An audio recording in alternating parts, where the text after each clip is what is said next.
Jon Roberts. My mother had nothing in common with my father. They were Beauty and the Beast. She looked like Marilyn Monroe. My dad was 20 years older. He was stocky, a balding guy. People who saw him on the street walked in the other direction. He barely spoke English. I don't think he had any formal education. He could write numbers and names on a piece of paper, and that was about it. When I was little, I asked my mother what my dad did, and she got upset. She said, "I don't know. Don't ask me again." In my house, no one talked about the Mafia. I had to put it all together myself. In school, I'd hear kids say, "His dad's one of those people." The teachers treated me differently. Nobody questioned me for being absent. Nobody yelled at me when I acted up. I would find out my father was a made man. In movies, they show being made as a big holy ritual. That's the movies. When they made somebody in the Mafia, it was because a guy was bringing them a lot of money. They said a made man couldn't be killed. Not true. If they wanted to kill a made man, they could find a way. Being made mostly built ego in a guy so he'd be a better earner. The Mafia had a game just like any other organization. Burger King has its Employee of the Month. The Mafia had made men. My dad's main job was controlling black bars in New Jersey. Out of the bars, he loaned money and ran the numbers. The numbers game was started in Harlem way back in the early times when the blacks were starving up there and needed a way to make money. Then it spread everywhere. Here's how it worked. The New York Daily Mirror printed a circulation number that changed every day. To play the numbers, a person would guess tomorrow's circulation number. He'd write his guess on a scrap of paper with his initials and his bet, $1 or $5. Every bar had a cigar box where they'd put the bets. My dad drove around to the bars every day, paid the winners, and collected the next day's bets from the cigar boxes. When I was about 5 or 6, my dad started taking me around with him instead of driving me to school. My dad had a driver, Mr. Tutt, who was always with him.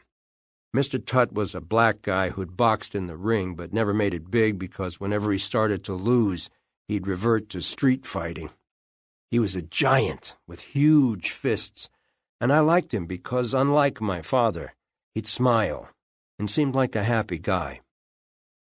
To my father, black people were moolies. That's an offensive slur for black people in Italian-American slang. That's not to say my dad was prejudiced. He didn't like anybody. He didn't even like himself, probably. To have a black driver served a purpose. It was a lot easier walking into a black bar with a black guy than with a white guy, because then the blacks didn't get attitude. It helped that Mr. Tutt was a tough man. I don't want to dishonor my father, and I don't judge him, but I don't have fond memories of him. He wasn't a happy-go-lucky guy. He was not nice. My dad always had a big Mercury or Cadillac. He would ride up front with Mr. Tutt and put me in the back. Some mornings they'd drive me to school. Other mornings, my dad would take me with him to work. Since my dad didn't talk, I never knew where I was going until I looked out the window. There was a day in about 1955 when we left early in the morning. We headed toward the bars in New Jersey. I was dozing in the back and felt the car stop. I looked up and saw my dad and Mr. Tutt staring ahead. We were in a half-residential, half-farm area of Jersey. The road led to a one-lane bridge. A car was stopped on the bridge facing ours, blocking the way. Mr. Tutt started to open his door, and my dad said, "I'll take care of this." My dad got out and walked up to the car on the bridge. He always carried a gun. I saw him take it out from his waistband and say something to the man in the car. Then he pushed his gun into the window and shot the man. Boom, boom, boom. Mr. Tutt said nothing. We watched as my dad opened the door to the guy's car, pushed the man he'd shot sideways, and got in. He backed the car off the bridge.